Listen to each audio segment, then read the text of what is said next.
From KYC3, one of our generous sponsors, he will talk about liberty and privacy, correct? I will. I'm looking forward to it. Indeed, I will.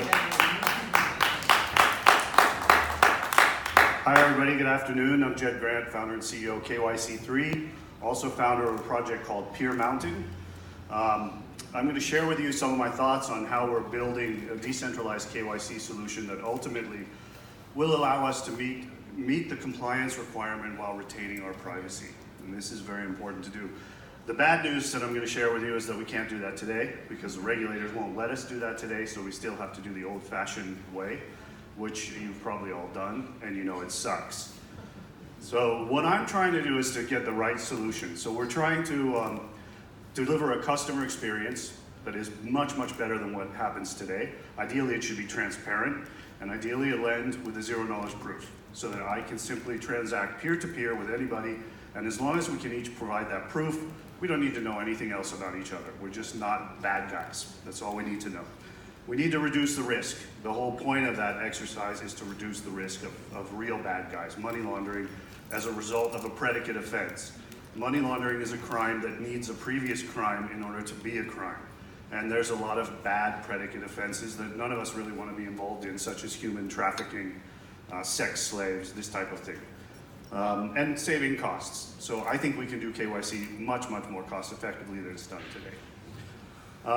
This slide got a little messed up, it looks like. The requirements are that we need a self-sovereign system, I believe. So you own your data, you own yourself. These data lakes that get created at exchanges and at traditional banks and other service providers are huge targets for hackers. They are also misused internally by these companies for marketing purposes quite often, and it's something that we don't want to have happen. We want reusable KYC, so you shouldn't have to do this over and over again. You should do this once for a trusted authority, and then you can provide that credibility through that zero-knowledge proof ultimately, so it's reusable, transparent. We need an open ecosystem. We don't want to have a central KYC. India's kind of implemented something in this direction with traditional KYC. They have centers around India in different provinces where individuals can go KYC themselves. They then get a proof. This is all done on classic databases, paper and whatnot. And then they can prove to the financial services industry there that they are KYC. And it has to be compliant. So we need to meet the regulators' requirements. Now, part of the process of getting to decentralized KYC means we have to lobby the regulator. We have to get them to understand what we're doing and get them to accept a better way of doing things. So what we're going to get is better security, better privacy, access to a larger service portfolio. If you think about it, if we have a standard decentralized KYC that can be done in this manner, you can transparently access all these services without having to open accounts over and over. Your account will just be transparently opened as soon as you say, I want that. You know, it's as simple as clicking on the button. And for businesses, they'll get a bigger consumer pool that's ready to do business with them. So it makes so much sense from every side. The community that can be built around it, and reducing scams and bots, because we can do that pretty easily as well by liveness testing, which is one of the features in digital KYC that's already implemented and accepted by regulators. So the ecosystem is built on a Peer Mountain architecture. This is powered by the peer chain protocol. It consists of 3 different parties that interact. One party can play one or all of the roles, so it's really peer-to-peer. There's 3 different roles that are involved, but the same institution or individual could take on all 3 roles. So you have a consumer that needs a service, you have a service provider that wants to give that service to the consumer, and we have a certificate provider or trust provider that's going to say, yeah, we've looked at this guy and he's not a bad guy. So ultimately you do have to share some information with a trusted third party. It can be anyone that the regulator would accept and that the service provider would accept, but then you can get that proof that you're not a bad guy and you can go on doing business. So the decentralized KYC that we've built today, this tech is in production, we have it, but we're using it in a traditional manner, allows to do real-time video onboarding, so we use face recognition, speech recognition, do a short video, verify that the person is live and it's real-time, because they have to do a multi-factor authentication. So you can self-onboard with that. We also collect ID documents, which we process as well with algorithms that detect the machine-readable zone, extract the data. We match the face on the ID to the face of the person. So it's a short, process that can be done in about 30 seconds if you have your stuff ready. And can cut out a lot of fraud and stops bots from trying to open accounts. You can also do consent, which GDPR requires consent, General Data Protection Regulation in Europe, so we can meet that. And we can also deliver digital signatures. So digital signatures are legally binding. EIDAS is the European standard for digital signatures. That can be done through this KYC process as well. So it's not just a technology about doing KYC, but it's also something that can be used for authentication and to legally sign a digital contract. The DKYC dossiers that we are implementing have a bunch of different parts. Each one is serialized as JSON, and they're portable. You can exchange them between systems very easily. We have a video authentication unit that has then the video and data about that, the ID documents that are required by the regulator, forms that might be required, such as consent forms. MiFID requires investor education forms, things like that. The PI package, which is your personal information, your name, address, things like that, date of birth if required. And then the service package, what service you're going to get from the business you're working with, what are the terms, legal consent documents, and an analysis, which today is done by KYC3, but in this ecosystem that we want to build, could be done by any trust provider that's accepted by both of the parties that are transacting. Everything is digitally signed and sealed, so you can own it in your phone, and then you can use it transparently across the ecosystem because it can be proven that the provider has signed those documents and cannot be tampered with. I love cryptography. So here's the roadmap of where we are. The rest of this presentation consists of a lot of information that is not public and is being announced now. So you're the first to hear about it. We launched a proof of concept system in May that does ERC20 vouchers. That was actually a first of its kind because those tokens are legally European multi-purpose vouchers. They're like Amazon gift cards. And I think we're the first business that's launched a legal voucher token. So that's kind of cool. And those are in production. We're now deploying the decentralized KYC SDK, so that's being built. It'll consist in the first release of an Android SDK and a new release of our API, which will be version 3 of our API, that'll enable the digital decentralized KYC, meaning signed certificates that can be held in a local device. Then we need the partners to do this, and those partners are 3 different types of roles, obviously. Service providers that can help provide certificates and provide trust. We need, obviously, companies that need KYC services to be involved, and we need companies that have access to the consumers. The perfect marriage is wallet providers, so phone-based wallets and exchanges. We can then enable transparent trading from within that wallet. So that's pretty cool. That'll be deployed in July, August is when we'll open source those. We already have the Android SDK, but it's not pretty enough to open source, so we need to implement a few features. And we're working on the V3 of our API to roll that out in July, August. The next steps will be then with this ecosystem to take some of the partners to the regulator, first to the auditors, then to the regulator.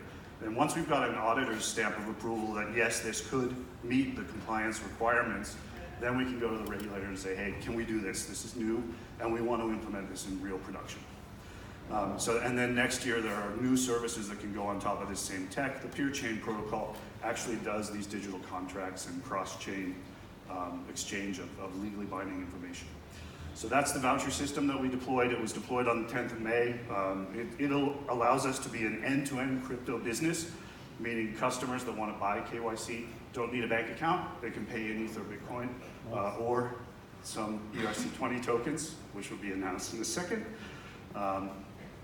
And we are giving some discounts. It's a circular economy, so we're not actually minting and selling a whole bunch of coins. We did a very small contract, ERC20 contract, and those tokens just recirculate. They are actually vouchers. Also, by the multi-purpose voucher, it means that that's only applied at redemption, which is kind of cool. That's just a little fact. So what is announced today is Peer Mountain and KYC3 are merging. So we're putting all the assets together and continuing the development of both as one. The PeerChain protocol was patented. I patented it in 2017, I filed, and this was just published. As you can see, 18th of April, 2019. This is a defensive patent, and if any of you were in the happy hour yesterday to learn about the LOT network, we are a member, which means that the license on transfer network, it means that if a patent troll gets a hold of this patent for whatever reason, because we've failed, that everyone in the LOT network gets a free license to use it, so they cannot be sued by the patent troll. So we really are doing this for community. The patent is defensive. There's some tech fusion that comes with this marriage. We'll have, as I mentioned, the Android SDK, which comes from Peer Mountain, and the V3 API from KYC3 that'll be DKYC enabled. The next milestones are the iOS SDK and a V4 of our KYC box, which collects, it's an on-premise solution in VM, collects the KYC information, evaluates it, lets you store it, and dashboard it so you can see it. There's some new tech that we're really excited about that changes our direction a bit. I really like Taproot. I think that Taproot is going to enable a lot of things that we need to do complex operations like KYC and contracts on the Bitcoin chain. So this is great. You know, we can do the code there, and we can do complex signatures, and we can maintain privacy. So it's good, but the governance is still going to be tricky.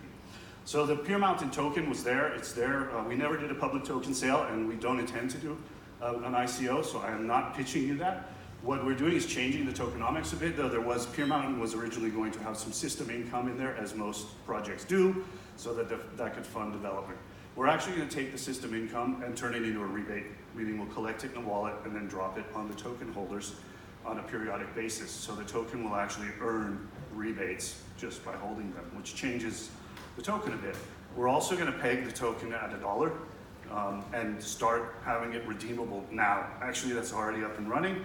So if you have Peer Mountain tokens, the contract's still locked, so you can't use them, but you could, in theory, send them to the KYC3 system and actually purchase service with them. And you can buy them off the KYC3 system as soon as they'll be unlocked.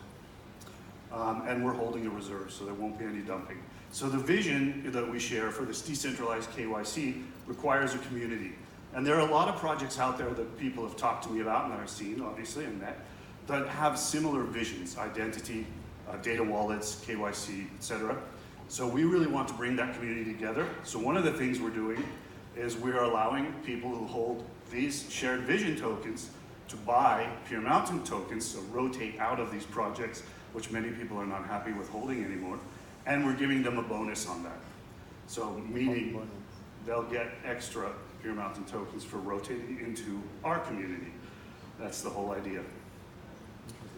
So we've done a number of projects with traditional finance. I know that inside and out.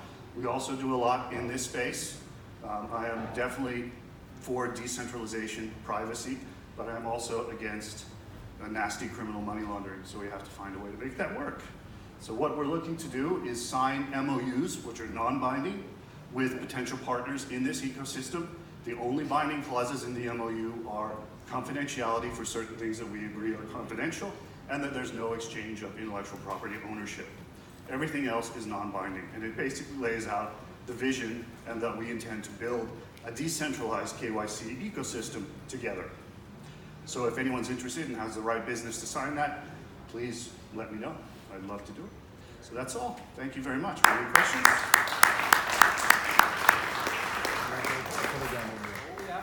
Time for questions, please. Who wants to ask Jed a question? The mic is there. You're all a bit tired, I right? guess I was very clear. Yeah, absolutely no questions. Okay, Cool. even better. Okay. Or if you can think about a question in the break, you can. Thank you so much. We have a break now. We have a break now. Yeah. Okay. Okay. Yeah, we have a 20 minutes break. So we meet up.